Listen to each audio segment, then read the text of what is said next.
ത്രിയേക ദൈവത്തിൻ്റെ അതിപരിശുദ്ധ നാമം വാഴ്ത്തപ്പെടുമാറാകട്ടെ. പ്രഭാതവചനത്തിലേക്ക് ഏവർക്കും സ്വാഗതം. ഇന്ന് വിഷയമായി കൊണ്ടുവന്നിരിക്കുന്നത് ദൈവകൃപ.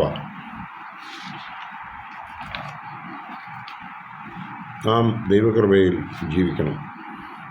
നമ്മുടെ കുഞ്ഞുങ്ങൾ ദൈവകൃപയിൽ വളരണം. നാം ഓരോരുത്തരും ബാക്കിയുള്ള നമ്മുടെ ജീവിതം ദൈവകൃപയിൽ ജീവിക്കണം. നാം ദൈവശബ്ദം കേൾക്കണം.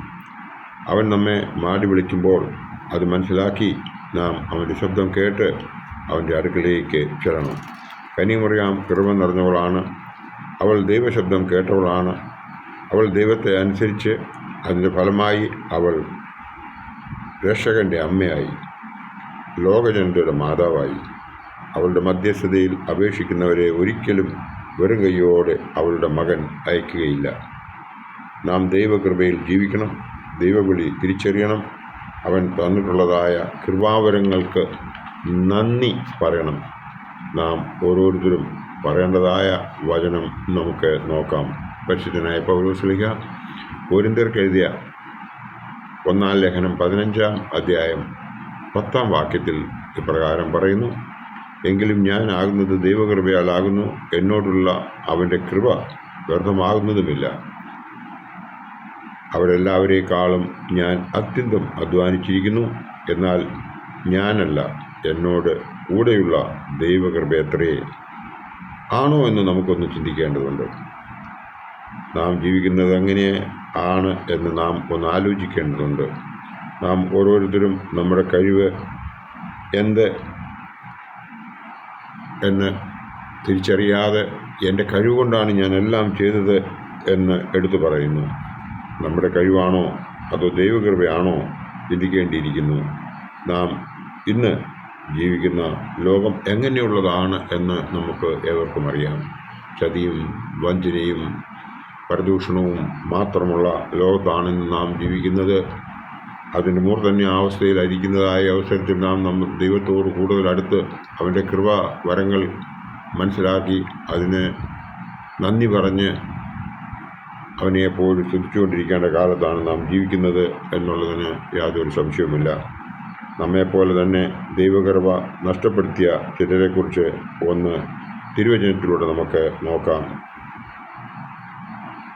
യൂദാശ്ലീഹായുടെ പൊതുലേഖനത്തിൻ്റെ 11-ാം വാക്യം നമുക്ക് ഒന്ന് നോക്കാം. അവർക്ക് അയ്യോ കഷ്ടം! അവർ കായീൻ്റെ വഴിയിൽ നടക്കുകയും കൂലി കൊതിച്ച് ബിലെയാമിൻ്റെ വഞ്ചനയിൽ തങ്ങളെ തന്നെ ഏൽപ്പിക്കുകയും കോരഹിൻ്റെ മത്സരത്തിൽ നശിച്ചു പോവുകയും ചെയ്യുന്നു.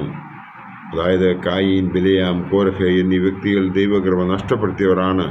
അവർക്ക് ദൈവകൃപ ലഭിച്ചിട്ടും അവർ അതിനെ ഉപയോഗിച്ചില്ല. ഇന്ന് നാം ഓരോരുത്തരും ഏതാണ്ട് അതുപോലെയൊക്കെ തന്നെ അല്ലേ ജീവിക്കുന്നത് എന്ന് നമ്മളൊന്ന് ചിന്തിക്കേണ്ടതുണ്ട്. എബ്രായർ ലേഖനം 12-ാം അധ്യായം 14 മുതൽ 16 വരെയുള്ള ഭാഗം നാം വായിക്കുമ്പോൾ നമുക്ക് ഇപ്രകാരം മനസ്സിലാകുന്നു: എല്ലാവരോടും സമാധാനം ആചരിച്ച് ശുദ്ധീകരണം പ്രാപിപ്പാൻ ഉത്സാഹിപ്പീൻ. ശുദ്ധീകരണം കൂടാതെ ആരും കർത്താവിനെ കാണുകയില്ല. ആരും ദൈവകൃപ വിട്ട് പിന്മാറുകയും വല്ല കയ്പുള്ള വേരും മുളച്ച് കലക്കമുണ്ടാക്കി അനേകർ അതിനാൽ മലിനപ്പെടുകയും ആരും ദുർനടപ്പുകാരനോ ഒരു ഊണിന് ജ്യേഷ്ഠാവകാശം വിറ്റുകളഞ്ഞ ഏശാവിനെ പോലെ അഭക്തനോ ആയിത്തീരുകയും ചെയ്യാതിരിപ്പാൻ കരുതിക്കൊള്ളുവീൻ എന്നാണ് ഈ വേദഭാഗം നമ്മോട് പറയുന്നത്. അവൻ പിന്നീട് അനുഗ്രഹം ലഭിക്കുന്നതിനായിട്ട് യാചിച്ചിട്ടും കിട്ടാതെ പോയി. അതൊക്കെ നമുക്ക് അറിയാം.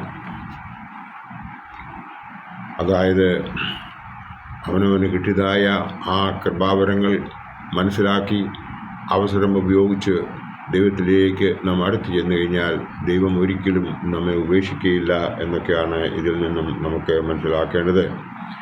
നാം ഓരോരുത്തരും അങ്ങനെ, അതായത് ആ ഏശാവിനെ പോലെ നമ്മൾ ജീവിക്കുന്നുവെങ്കിൽ അതാണ് നമുക്ക് ഓരോരുത്തർക്കും പറ്റുന്നതായ കുഴപ്പം എന്ന് വേണം നമ്മൾ മനസ്സിലാക്കുവാൻ.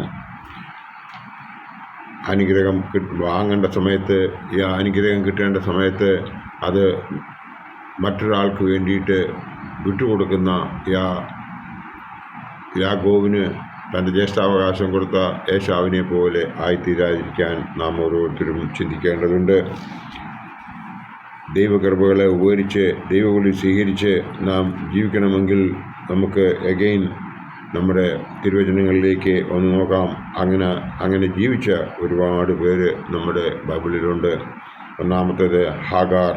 ഉൽപ്പത്തി പുസ്തകം 16-ാം അധ്യായം 7 തൊട്ട് 11 വരെയുള്ള ഭാഗം വായിക്കുമ്പോൾ നമുക്ക് മനസ്സിലാകും, യഹോവയുടെ ദൂതൻ്റെ വാക്കുകൾ കേട്ട് ഹാഗാർ തിരികെ സാറായുടെ അടുത്തേക്ക് പോയി. അവൾ ദൈവത്തെ അനുസരിച്ചു, ദൈവകൃപയെ ഉപയോഗിച്ചു, അവൾ അനുഗ്രഹിക്കപ്പെട്ടു എന്ന് നമുക്ക് അതിൽ നിന്ന് മനസ്സിലാക്കുവാൻ സാധിക്കും. അബ്രഹാമിൻ്റെ കാര്യം നോക്കുമ്പോൾ ഉൽപ്പത്തി പുസ്തകം 17-ാം അധ്യായം 4-5 വാക്യങ്ങളിൽ പ്രകാരം പറയുന്നുണ്ട്. അതിൻ പ്രകാരം അവൻ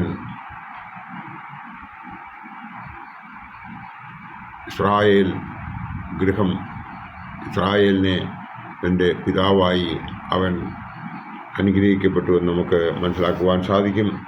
ലോത്തിൻ്റെ ഭാഗം നമ്മൾ നോക്കുമ്പോൾ ഉൽപ്പത്തി പുസ്തകം 19-ാം അധ്യായത്തിൽ പറയുന്നുണ്ട്, സൊദോമിൻ്റെയും ഗൊമോറയുടെയും അവസ്ഥയിൽ നിന്ന് അവനെ ദൈവം രക്ഷിച്ചതായി നമുക്ക് കാണുവാൻ സാധിക്കും. എന്നാൽ അവൻ്റെ ഭാര്യ അല്പവിശ്വാസിയായതുകൊണ്ടും ദൈവ കൽപ്പന മാനിക്കാഞ്ഞതുകൊണ്ടും തിരിഞ്ഞു നോക്കിയതിനാൽ ദുഃഖതൂണായി പോയതായി നാം കാണുന്നുണ്ട്. ശമൂവേലിനെ നോക്കുക. 1 ശമൂവേൽ 3-4 ശമൂവേലിനെ യഹോവ വിളിക്കുന്നതായിട്ട് നാം ഇവിടെ കാണുന്നുണ്ട്. ഇസ്രായേൽ ജനങ്ങൾ വഴിതെറ്റി ജീവിക്കുന്ന കാലത്ത് എൽക്കാനയും ഹന്നായിക്കും ജനിച്ചതായ മകൻ, അതായത് ശമൂവേലിനെ യഹോവ നേരിട്ട് ശമൂവേലിനെ വിളിക്കുന്ന ഭാഗം നമ്മൾ ഈ വേദഭാഗത്തിൽ കാണുന്നുണ്ട്. ഗിദെയോനെ നോക്കുക. ന്യായാധിപന്മാർ 6-ാം അധ്യായം 12 മുതൽ 24 വരെയുള്ള ഭാഗം നമ്മൾ വായിക്കുമ്പോൾ യഹോവയുടെ ദൂതൻ അവന് പ്രത്യക്ഷനായി, അല്ലയോ പരാക്രമശാലിയെ, യഹോവ നിന്നോടുകൂടെ ഉണ്ട് എന്ന് അവനോട് പറഞ്ഞതായി നാം ഇവിടെ കാണുന്നു.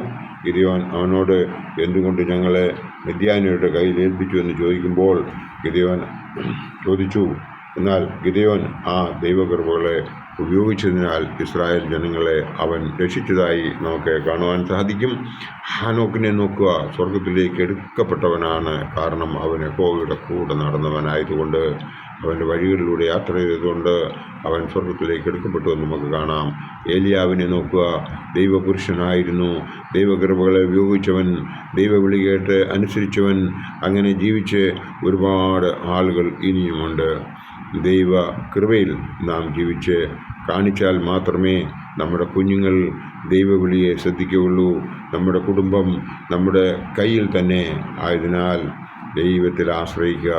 സ്ത്രീകൾ അവളുടെ കഴിവുകളെ മനസ്സിലാക്കി വീടിൻ്റെ വിളക്കായി പ്രവർത്തിച്ച് ഭർത്താവ് എന്ന ഘടകത്തെ ശരിക്കും മനസ്സിലാക്കി കുടുംബത്തെ മുമ്പോട്ട് നയിക്കുവാൻ കുടുംബനാഥനെ സഹായിച്ചുകൊണ്ട് മക്കൾക്ക് ദൈവകൃപയെക്കുറിച്ച് പറഞ്ഞു കൊടുത്ത് അവരെ വളർത്തിയാൽ ദൈവമക്കളായി അവർ വളരും എന്നുള്ളതിന് യാതൊരു സംശയവുമില്ല.